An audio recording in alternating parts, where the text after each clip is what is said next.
Nara Smith and Hannah Nealman from Ballerina Farm, both famous influencers known for their controversial content centering around cooking food from scratch, providing for their families, having lots of kids, and being married. They get a lot of hate, mostly from women who claim that they are setting other women back into the trad wife role. They claim these women are promoting being subservient because they like to stay home and baked goods and make food for their children and sometimes their husband. But what both of these women also have in common is that they are both pretty and skinny, which brings us to one of the biggest reasons these two women are hated, which is that they both have multiple children and bounced back really quickly. Yep.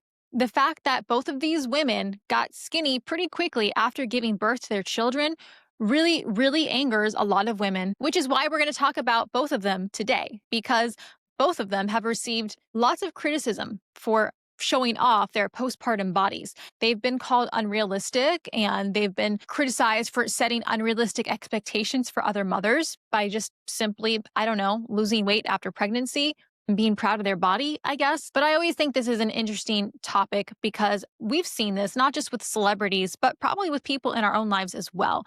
This seems to be a really touchy subject for women, so I thought we'd talk about it. I have a few articles that I'm going to be reading that I found on the subject, so I'm going to read those and then react to them to give you my thoughts on this whole situation.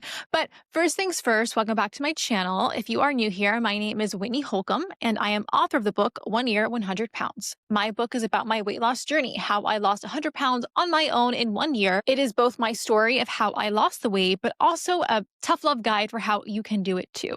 I also have my 1 year New You guided weight loss journals. The journals themselves are designed after the same exact journaling format that I used to lose 100 pounds when I was 14 years old and still use today. So if you want to check those out, I will link the links below in the description. So I think that today's topic is interesting, not only because of the skinny shaming aspect, but just the fact that these women are just criticized so heavily online for being trad wife or really just for, I guess, having kids and wanting to be a mother and having a husband. I just find the whole thing so strange. And this is coming from someone up until, I don't know, handful of years ago, used to be all about that, girl boss thing. And I didn't know if I wanted kids. In fact, most of my 20s, I don't think I ever wanted kids. I mean, it really wasn't until I met my partner now that, everything changes once you turn 30. We'll just say that. Okay. I'm still a feminist today. Don't get me wrong, but I don't know, not in the way that it is today, if you know what I mean. Where like literally calling a woman who wants to get married and I don't know, bake cookies for her kids and her husband is somehow regressing women. Like I just think that's ridiculous. I've always been that person that, yeah, even though I didn't think I wanted kids and, wanted to live my kind of life, it didn't bother me that other women didn't want to do that. Like I didn't look down on other people who didn't want that lifestyle. I might not get it, right? But it wasn't like, I didn't get offended when other women chose to go down a different route. So that's why I find this conversation around these two women just so crazy to me. But in more recent years, they've both gotten a lot of hate for having kids and then daring to be skinny afterwards. So I found a couple articles. This one is on Ballerina Farm that I thought I would read and then react to. Okay, so this is from Glamour magazine, and this is called "Why Does Ballerina Farm Make Moms So Mad?" That's what I would like to know. Okay, let me see a picture of her there. Yeah, she's very pretty, very slim. On Sunday evening, approximately a week and a half after giving birth to her 8th child, Hannah Nealman, aka the influencer Ballerina Farm, got glam, squeezed into a ball gown, and strutted the runway to represent the United States in the International Mrs. World competition. By Monday morning, Nealman had become the most talked about person on the internet. She has been called, among other things, damaging, out of touch, controversial, and perhaps most memorably, not a person. Oh, wow. This all may sound extreme, but in actuality, it is somewhat par for the course for Nealman, whose existence online has become one of the internet's favorite things to pick apart, analyze, and argue about. If you're unfamiliar, Nealman is a millennial mother of 8, 3 sons followed by 5 daughters, who lives with her brood and husband, Daniel, on a working farm in Utah. The ballerina part of her online moniker comes from the fact that before settling down, Nealman was a professional ballerina who had studied at Juilliard.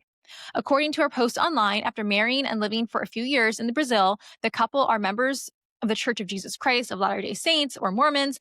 They found a passion for farming and the rural, slow life. They moved back to the US, purchased their property, and began to expand their business, now selling beef, pork, baked goods, and homewares nationwide. So that's another part of the ballerina controversy is that they blame the husband, I guess, for marrying her and taking her away from being a ballerina or something, even though she said multiple times like it was her decision. But the other part of that is that they both are very wealthy, or at least his father is, her husband's father is. He owns JetBlue or something. And so that was something that they've really come under fire for because, they are accused of pretending to be like these, like, oh, poor farmers or whatever who just live on the range.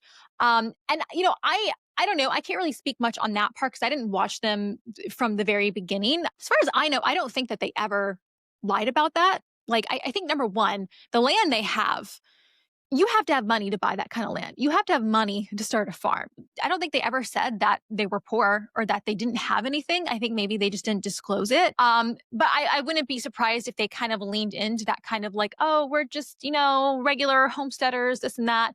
When in actuality, it is a little bit different, really coming from nothing and trying to, build from the ground up versus when you have millionaire, billionaire father. But as far as them like pretending to be something that they're not, I don't know that they ever really did. I don't know that they ever really pretended that, or lied about not having that wealth. I just think they didn't talk about it. And I think that they just liked to share their everyday life. Like they liked the idea of the homesteading and, hey, I mean, I get it. I feel like nowadays, I mean, that's pretty common in that the people who do this homesteading thing, like you have to have money. So if you see someone going down that route, it's because they have money. So that whole thing too, where they're like, oh, Ballerina Farm, it's a business. Like, oh, they lied about it this whole time. Like, I think it was always meant to be a business. I mean, I don't think they ever lied about that. I don't know where people come up with this stuff. Like they were always transparent about the fact that they have other people working for them on the farm. Like it's a big farm. You can't just do that with just like two people. So anyway, let's keep going. For many years, Nealman operated in relative obscurity on the internet, posting about her life raising all of her children and farm animals and baking bread to a small audience of a few 100,000. She'd post videos of her dancing, she'd laugh as her kids milked cows, she'd walk followers through her how to make a pie crust or sourdough. And here is just her making something. So yeah, these are the kind of things she posts. I guess she's pregnant there. I don't know where this was. I think another thing that she came under fire for was her saying like they didn't use nannies or something. Which I don't know. I don't know how you're doing that with eight kids. If you're not having nannies, you have help somewhere. That's all I have to say. That someone's helping. It's a family. It's people who work there. I don't know, but that's a lot of kids to have no help. Okay. Anyway, so that's that. Naturally beautiful, with long blonde hair and a wardrobe of floral dresses and skirts, she gave off a little house on the prairie vibe if Ma was gorgeous and not constantly starving through the winter. Her life looked idyllic, despite its obvious challenges, running a farm, all those kids, and she was rarely without a smile on her face. The only time followers would ever see her not in the normal wardrobe was when she indulged in what seemed to be a family hobby, competing in pageants. Along with her older sister, Nealman is one of 9 siblings. Oh, wow. She has been on the pageant circuit for years, competing in the Miss New York pageant as a young college student and moving on to Mrs. American pageant, a pageant for married women, as she got older.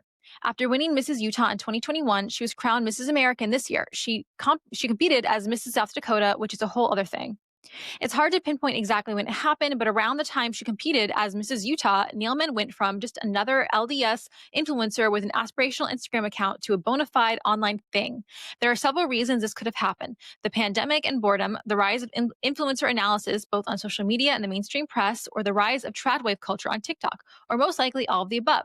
But a few years ago, something changed. For other women online, Ballerina Farm became a symbol of a certain type of mother, a certain type of influencer. She became a repository for the collective stress and anger of American mothers riding through a pandemic. Her soft smiles while baking bread, the way her children always seemed happy to help her and never fought, her slim figure and great skin began to seem almost sinister, and everyone began to dig. Yeah, I mean, I think that's just really what it stems from her is just, I feel like it's just a lot of jealousy. And, like I said, it's just so weird because as someone who I've never aspired to that. Like I've never aspired to have 8 kids. I've never aspired really to the trad wife thing. So when I see that stuff, I'm just like, okay, like you do you. I don't know. It doesn't upset me. So I feel like the reason it upsets so many women is because they see that and they actually do want that, right? But for whatever reason, they have to pretend that they don't, or they have to then say that somehow what she's doing is being regressive to women, or I don't know. It's just so strange, especially because as far as I know, Ballerina Farm and Nara Smith, neither one neither one have ever come out and said like, hey, you need to be exactly like me. You need to do exactly what I want you to do. This is how you be a real woman. Never said that. They've just gone and done their thing, and women have lost their minds over it. Because how did Nealman and her husband afford that big ranch anyway? Turns out her husband's father is David Nealman, who founded JetBlue among other airlines. Far from some sort of entrepreneurial bootstrappers, people began to say, the Nealmans were nothing more than trust fund enabled Nepo babies cosplaying as salt of the earth. Soon they began to pick apart everything else. Were the Nealman kids, all of whom were homeschooled, really happy and obedient? Was she dressing her sons in cowboy hats and her daughters in paisley, not because she thought they looked cute, but because she was trying to portray a certain completely unrealistic image of her family as 1800s homesteaders? And she has to have help, right? No, she definitely has nannies that she's hiding. She has to. Along with the discourse, Nealman's popularity only continued to grow. She now has 8.6 million followers on Instagram and nearly 7 million followers on TikTok, and thousands of videos of people analyzing her content, picking apart her life, and rhapsodizing on what it all means.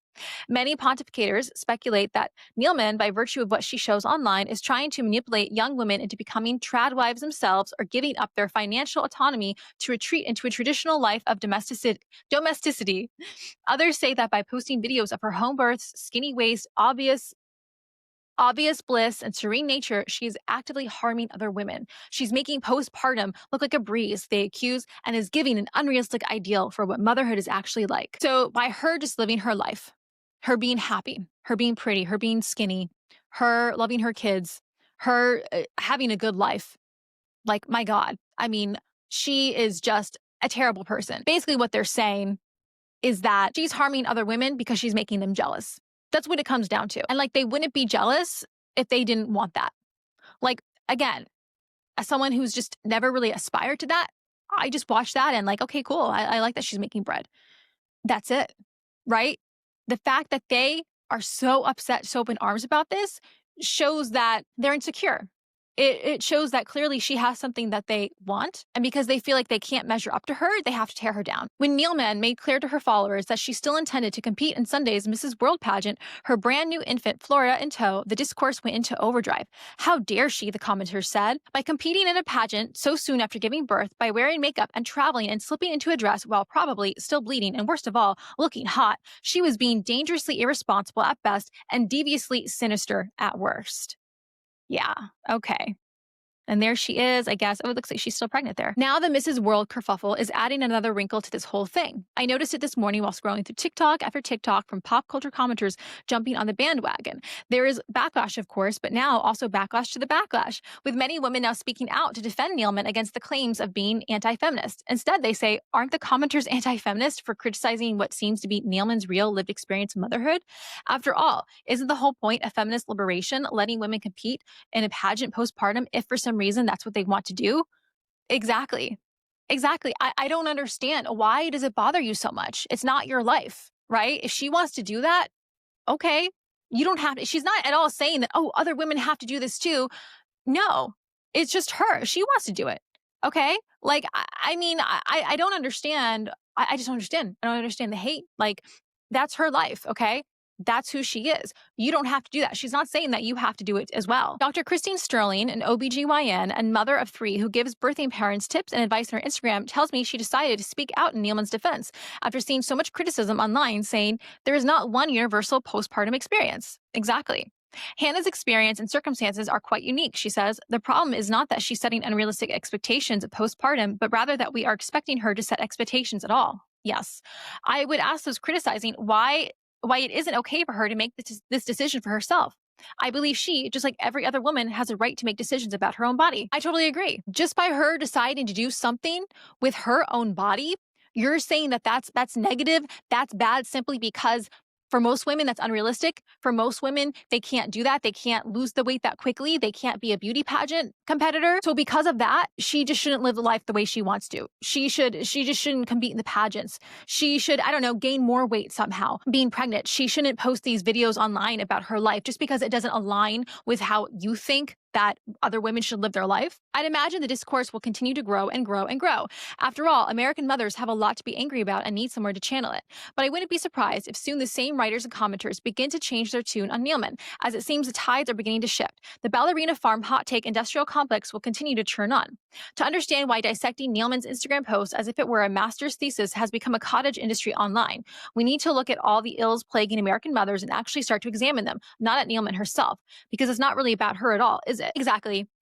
It's other women projecting their own insecurities onto her. And like, look, I get it. There's a lot to be jealous of in that.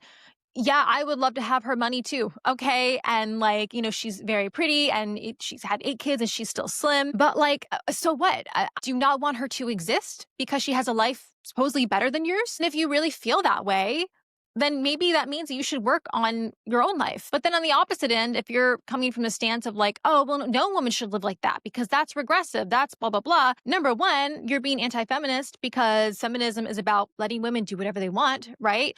But number two, again, why do you care so much? Let them do what they want to do. I don't understand. If you're not jealous of it, if you don't want that life, like I don't want 8 kids, okay? I mean, I think it's great that she has them, not me, right? So good for her. I'm not jealous of that fact, not whatsoever. Okay. So it doesn't bother me. I don't know. It's very strange. But here is another article I found that I thought kind of explains like how I feel really well. So I thought I would read that one as well. This is called What Ballerina Farm Gets Right, and it's by Michaela Jameson. There we go. Another picture of her, I guess. I guess that must have been like right after she had the baby. And yeah, I mean, she got, but I think part of it too, like I talked about this like with my sister, she also, I mean, I guess, snapped back really quickly too. In that she's, very thin. She's 3 kids now. She had twins most recently. Number one, it's just different for everyone. But also number two, I mean, I think that, look, this girl, Ballerina Farm, she was already thin before. Okay. She was a ballerina. So I think she's very physically active. They work out a lot, her and her husband. Number two, I don't know that she really gained that much weight to begin with when she got pregnant. So yeah, it's going to be easier for someone to, snap back if they didn't gain that much weight to begin with. I think it also, the fact that she was already living a pretty healthy lifestyle before, it probably was easier for her, right? Okay, so this article starts. Going to make this clear from the jump, I personally do not find it compelling, relatable, or aspirational that the popular and controversial influencer Hannah Nealman does beauty pageants, has 8 children, is doing the trad wife thing, or is a Mormon. I mean, I kind of agree with her. I don't necessarily want her life. I do like watching her content though. I like the property. I wouldn't mind having that property, right? And I do like the fact that she cooks all that stuff. So I think that's really cool. That's why I watch it. But yeah, as far as doing beauty pageants, could care less. I mean, good for you. Having 8 children, no. Being a Mormon, yeah, not really. I've never really been religious. So yeah, it's not really my thing. And that's why I think like it doesn't bother me so much. She goes, I think it's eye-rolly that Ballerina Farm has cultivated a humble homesteader on the range brand, but Hannah's husband is the son of the guy who founded JetBlue. LOL. Yeah, I mean, yeah, it's kind of funny because even though they've not lied about being rich, I think they have kind of perpetuated that they are just this kind of, I don't know, down to earth, humble couple. And, I think that they are a lot more privileged than most people, but whatever. Okay.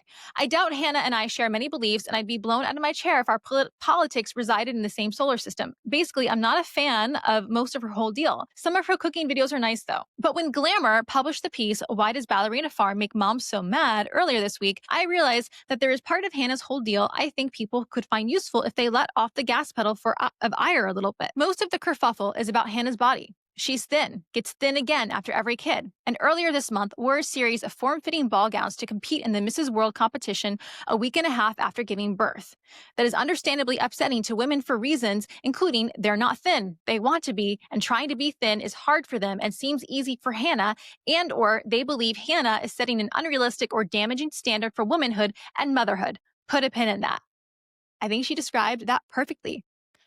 They're mad because Hannah is thin and they are not, and they want to be. Okay. That is what this whole body positivity discourse has really come down to. Okay. It was never really about accepting yourself. It was just about gaslighting yourself and then putting down other women who dare to be skinny. who dare to want to take care of themselves. First, I empathize with the experience of comparing and despairing about someone else's body. And I am deeply worried about the future of our body culture. Not only do we see too many supernaturally hot people and it's warping our perceptions of ourselves and others, we're also in the so called Ozempic era. The ultimate influence of weight loss drugs and the staying power of this era is unclear. We know that these drugs, by most optimistic estimates, might take off 15% of someone's starting weight. It's going to leave many people fat, even very fat. But if we are moving into a protracted period in which some or many people in our lives or on our screens could suddenly get thinner from these drugs, many of us are going to feel incredibly upset by the ostensible implication that we should be doing the same, even if we don't have access to the drugs, fear their side effects, or are disinterested in intentional weight loss. This is especially true for women. Like, I get comparing yourself to other people. I think that we've all done that. I think in some ways we can't help that, right? Especially if we see someone we think is really beautiful and it's like, oh damn, like I wish I looked like that kind of thing. Like I did another like reaction to another article where it was another woman and she was, overweight herself and she was like, I'm, jealous of other people getting skinny and it's making me feel bad. Like this whole culture of the skinny culture, like it's just making me feel bad and I think it's wrong. It's like, I don't know what to tell you. Like it's pretty sad if other people doing what they want with their body makes you jealous or insecure. It clearly shows that you are not happy with yourself. Okay. It clearly shows that this whole body positivity thing didn't work for you because if you are upset, if you really loved yourself and you really liked being fat and you were okay with your body and everything, you wouldn't care if other people lost weight. You would be like, okay, like good for you, I guess. Like, that's fine. Okay, you wouldn't feel the pressure to lose the weight if you really liked how you look. Just like back in 2010s, a few years ago, more than a few years ago now. I mean, when the whole rage was like getting button implants and like being curvier and stuff, even though technically I was curvier back then because I was heavier, it wasn't because I wanted to be. I mean, I never gave in to wanting all that stuff. Like, nope, been there, done that. Like, I was like, okay, you guys go do you, get all the fillers and the button implants. Like, but that was never my ideal. It never was. I remember the whole Kardashian craze. And look, I think they're all pretty, they're beautiful women, but they were never my ideal because I just didn't like that look. Right. And so, but it never bothered me that other women were doing that stuff because I didn't want that. You know what I mean? And so that's why I say like to these women who, claim that they're body positive and, they like being fat. You clearly don't, because otherwise other women losing weight wouldn't affect you. We have a collective habit of interpreting everything an individual woman does with her own body as reflective of women as a group. Let's resist that strenuously. Yeah, I agree. I think, it gets to a point where it's like we have to stop blaming other women, other people for the way we feel about ourselves. Like when I did that video recently about, Ariana Grande getting really skinny and how they banned like an ad with a model in it that apparently was too skinny. We talked about the line between what do we think is acceptable or setting a bad example for other women in media. Because look, I think that we would be naive if we said that, okay, especially in like mainstream media, like that doesn't have some effect on younger minds. But again, it goes like, where's the line though? And I do think that there is a line. I think that, the examples I use, at least with Ariana Grande, I think that she is unhealthily skinny. There's something going on. I don't think she should be shamed for it, but is it something that we should be celebrating, right? Is it something that we should normalize? Just like I don't think that we should normalize or celebrate obesity. I don't think that we should normalize unhealthy body standards. But at the same time, that gets tricky because, as we know, everyone has their own idea of what is too skinny or what, I don't know, or what is a healthy body image. And so it gets to the point where it's like, look, if you looking at a really hot woman, a really skinny woman, is destroying your confidence just by simply her existing, I think that has more to do with you. And it's more of a personal problem. Like, I think that we as women or, we as a society need to stop letting all these other people have so much influence over us, especially influence over our own personal worth. Like, I get looking up to people and aspiring to people or aspiring to something, constantly comparing yourself to other people or constantly allowing how some other person looks to destroy your confidence. Like, that's just not healthy. If this era ushers in the sensation that everyone else is getting thin and we're not, we'll feel alienated in our position away from the myriad advantages, privileges, and comforts that being thin has historically offered. Maybe if most people don't have them, we can relax. But if a lot of people around us suddenly have them, what then? What about us?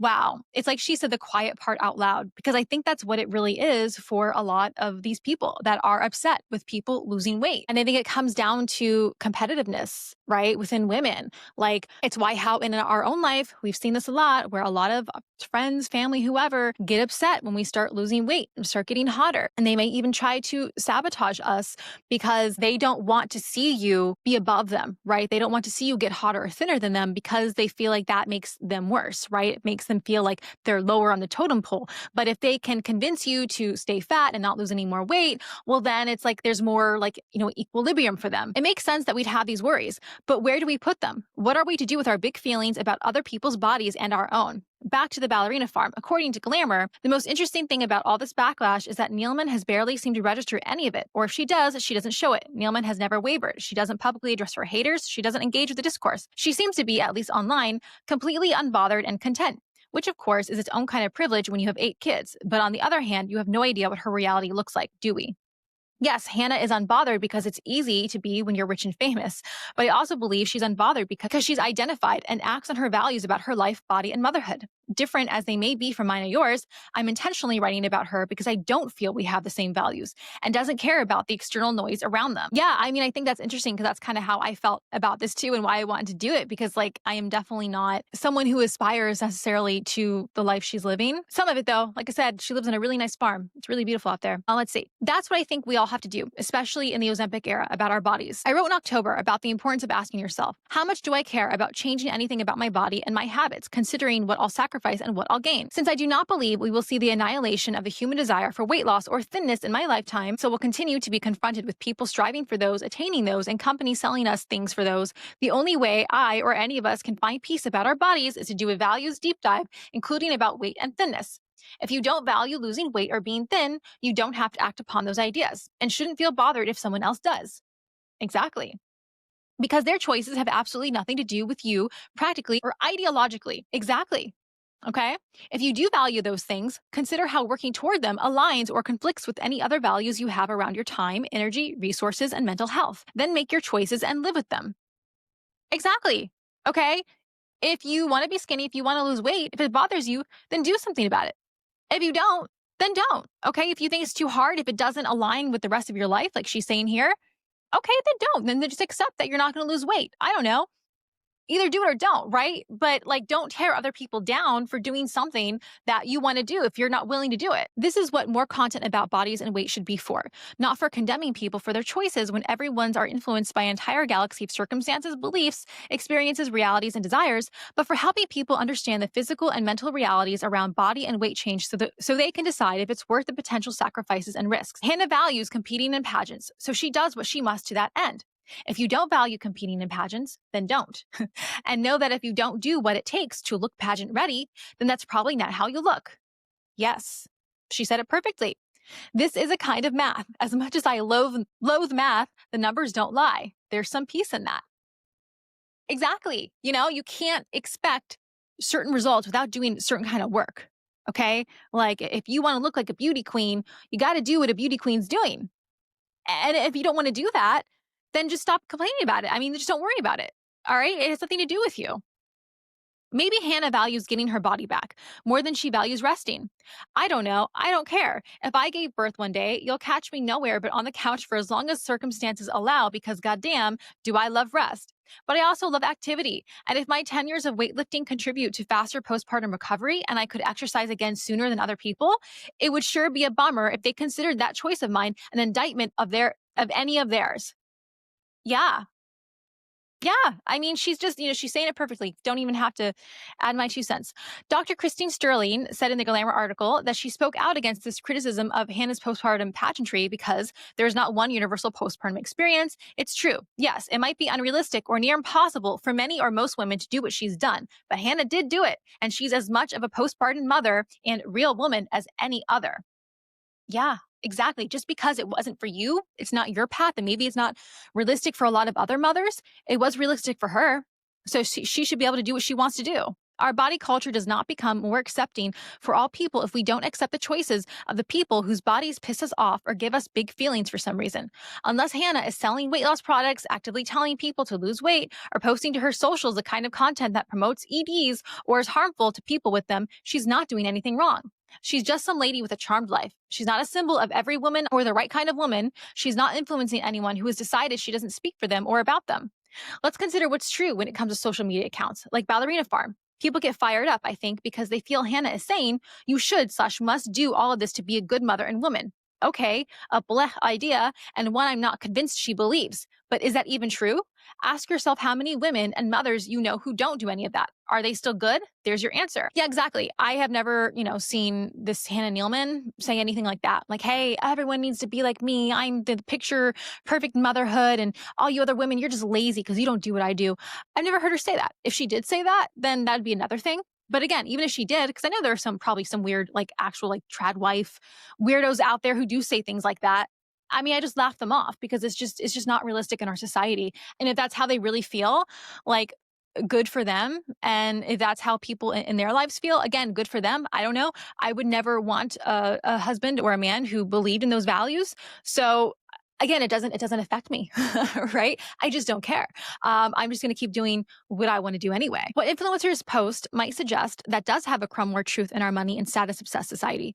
If you did all this, you might have what I have. If some woman out there did whatever it took to get slender and blonde and younger looking and found the time to record her children peacefully, helping her make homemade mozzarella and bought a gorgeous house in the country and quit her job and enrolled in pageants and was in the right place at the right time and was smiled on by the universe, sure, maybe she'd be Ballerina Farm too.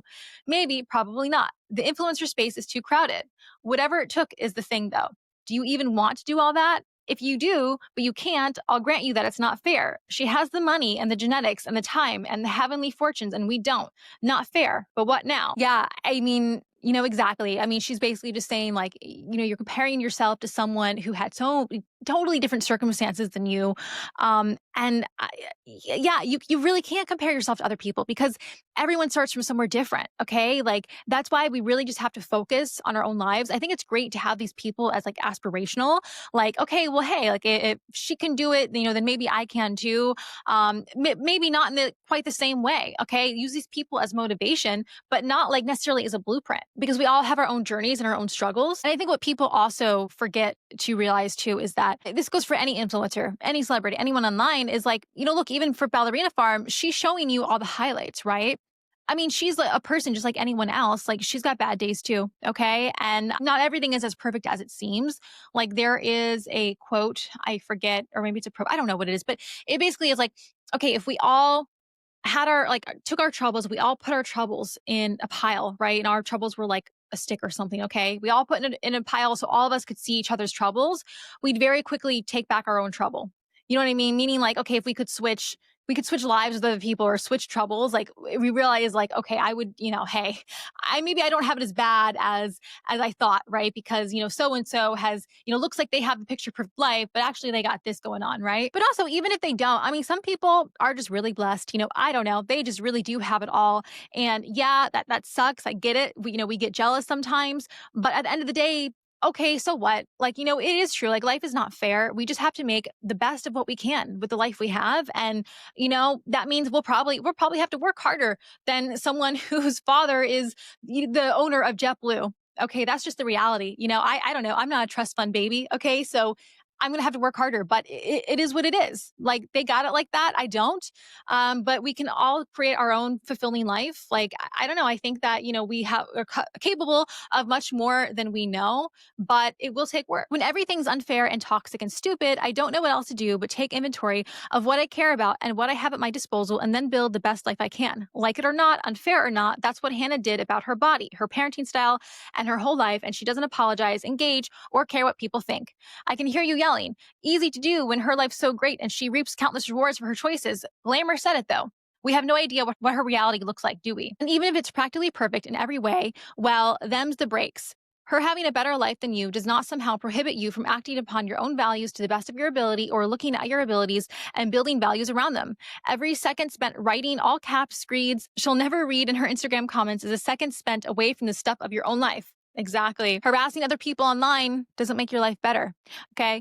If our worst nightmares come to pass and over the next decade, most people we know are dropping 10 pounds a week and we hate it for any number of reasons. The only choice you have, if you don't value doing the same, is to be more resilient. Make decisions about your own body. Try to be content with them and try to be unbothered by the discourse. That won't always be easy and sometimes you'll fail. But if you keep coming back to you and get the hell off Instagram once in a while, probably it will get easier. Your values, desires, and habits will be a safe place to land in a hostile world. After all, bleak as it may sound, you can't stop influencers who are better than you from existing. You can't stop these drugs from existing. You cannot stop someone from pursuing thinness if they really want to, and you cannot change the culture overnight by yourself. So what else are you going to do? Wow, I thought that was really good. I thought that she really nailed it. I mean, because yeah. What else can you say? I mean, people get so up in arms about the weirdest things. It's like, I am very much a proponent of let people do what they want to do. They're not hurting anybody. Like, let them do what they want to do. Okay, so now let's move on to Nara Smith. So again, Nara Smith is another kind of similar like influencer to Ballerina Farm. I think they even did like a like collab where they met each other or whatever. I talked about her already. I like Nara Smith a lot. But she recently actually did a short about this. She came under fire because I guess this is her fourth baby now, third or fourth baby. And she posted like a postpartum pic and she looked really good. And she said something about like, oh, I just have to learn to accept my body or something. And people got so mad because they thought she was just showing off. They got so angry. She's setting a bad example because she's got too skinny after birth. I don't know. Anyway, so let's read this article. Nara Smith seemingly hits back after the internet speculates she used a surrogate to welcome baby number 4. Yeah, that was another thing. They tried to say that, oh, well, she's only that thin because she used a surrogate. And like, I remember her being pregnant. I mean, I don't know. She's been pregnant 3 more times before that. So I don't know why all of a sudden they think she's got a surrogate. Like, again, I think it's just people are trying to find any other excuse or reason because, oh, God forbid, she looks really good after she has a baby. Like, look, she's a model, okay? And she's tall and thin. I don't think she gained that much weight to begin with. So it's always going to be easier for someone who gained less weight and, jumps back into their normal routine right away, especially someone who is a model. It's more in her mind, like, hey, I got to get, in shape quicker. But yeah, people got really mad. So this is part of the post. It says Nara Smith is seemingly hitting back after the internet speculated she's a surrogate. After flaunting her abs 2 weeks after announcing the birth of her fourth baby, the internet started speculating that she welcomed her newborn, Fani Golden, via surrogate. In the post, Smith shared a picture of her holding her baby girl, as well as another snap with the newborn on her lap, showing off her stomach. Women's bodies are pure magic, divinely designed to create, grow, and nurture life. We become the bridge between heaven and earth, guiding life into this world, she wrote in the caption. With that, our bodies transform and stretch. I used to feel the need to bend and force it back into how it used to look, only to realize that it has been home to 4 other bodies. She continued, the final stage is filled with grace and slowing down. So that's the picture. And yeah, she can see she looks amazing, obviously. Yeah, I mean, people really got upset over this.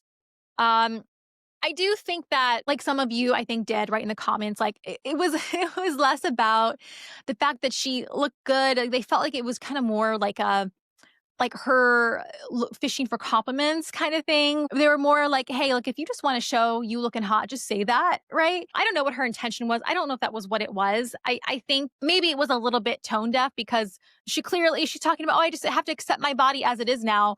It's like, girl, your body looks better than most people's ever will. But then again, you have to remember she's a model and I don't, again, she looks really good and thin there, but maybe she was even thinner before she had the kids. I don't know. So maybe that's what she's talking about.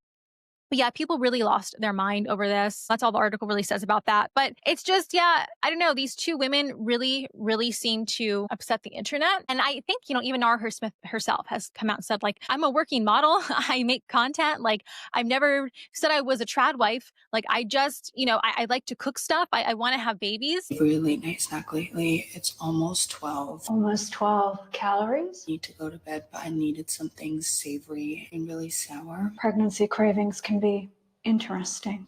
So I made this deconstructed salad. Is that a snack or an optical illusion? I do this quite a lot when I'm really lazy to chop up some lettuce. If I had a second leaf, is it constructed? I take some romaine, take it off, wash it. This is giving pre-paycheck energy. I like a salad that holds that like cup shape. That leaf is holding more force airs than food. Squeeze some lemon on top, olive oil, salt and pepper, and a load of Parmesan cheese. I didn't do that today because it was all out. Ma'am, But this is so, so good. Is there something under the leaf?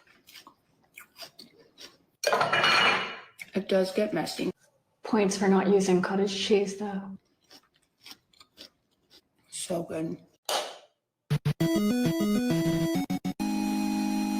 Okay, so I found this TikTok about Nara Smith, and like on the surface, it's kind of funny. You have like this gorgeous model, and she's like, "I was craving something for a late night snack, so I decided to eat lettuce." So it's kind of funny. I get why she made like the joke, but what was interesting is like her comments underneath, where like I don't know, like she took it a little more seriously than it needed to be. Like number one, if you watch Nara Smith's stuff, like she's always eating. Okay, she eats whatever she wants. Like she doesn't make like low calorie stuff. I just so happened this one TikTok. I mean, God forbid she prefers something healthy. Like I've actually had like I guess called a deconstructed salad. I've had it at restaurants before. It's good. It's just taking that I forget what that lettuce is called. What is that called? I don't know, whatever. But with just olive oil, salt and pepper, like some spices, it's really good. So yeah, I mean the fact that she's like almost shaming her for craving something that's just not like God forbid she just wants something that's not junk food. Okay. The woman eats whatever she wants all the time, but my God, she just wanted something that wasn't junk food. Like once. Okay.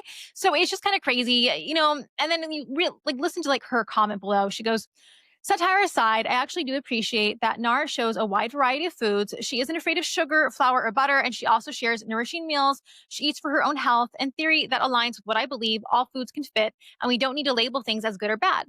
But the tension comes in the packaging, the flawless makeup, the luxury lifestyle, the body type that happens to fit society's beauty standard. All of that creates an image that feels unattainable for most women. You know what? I don't know what to say. I don't know what to say. I'm sorry. Not all of us look the same. Okay. Yeah. Not all of us can look like Nara Smith. We can't because Nara Smith is her own person. Okay.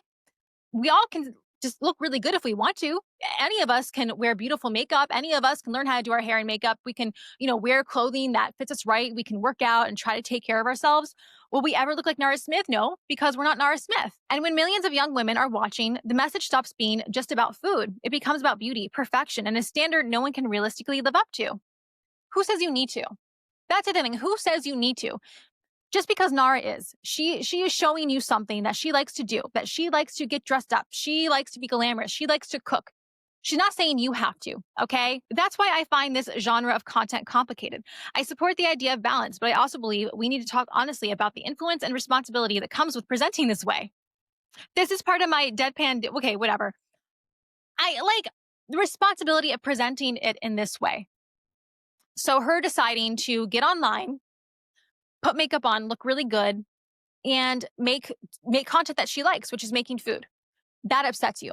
So it would make you feel better if she got on there and she just were like in her sweats, no makeup, looked terrible. You want her to look terrible so that you can feel better about yourself? Like, I'm sorry, but no. No. Like if you feel terrible watching her because she's beautiful, like that has more to do with you. Okay, if you need someone else to dull their shine or to look their worst so that you can feel your best, like that's a you problem. That's a you problem. So on top of that, how many women get online, even this woman herself, okay, I'm sure she's got plenty of TikToks where she's wearing makeup full glam or whatever because she wants to feel beautiful because it's online. And we also know if Nara didn't wear makeup, if Nara didn't look good all the time, she'd get plenty of hate comments for that as well. So women are really literally damned if they do, damned if they don't. But maybe Nara just likes getting dressed up and getting on camera and doing this stuff. Maybe she just likes to do it. She doesn't mean anything by it other than she likes looking beautiful. And you know what? She is beautiful. She should be celebrated for that because she's beautiful. Okay. She should feel good about that. And if you find that problematic, like I don't know what to tell you. I don't know what to tell you. All right, guys, that's all I have for you today. That was my rant of the day. This is just something I had thought about. And I don't know, I'm interested to hear what you guys have to say because I think that most of us here are probably on the same wavelength. Like, I wouldn't even be surprised if this is some stuff that maybe you guys have dealt with. I mean, I know you have because I've, read some of your comments before about this stuff. So I just find it such an interesting conversation. So I would love to hear your thoughts in the comments below. If you made it this far, thank you so much for watching. If you are not yet subscribed, consider subscribing so you can get more content like this from me. Thanks so much for being here, and I will see you guys next time.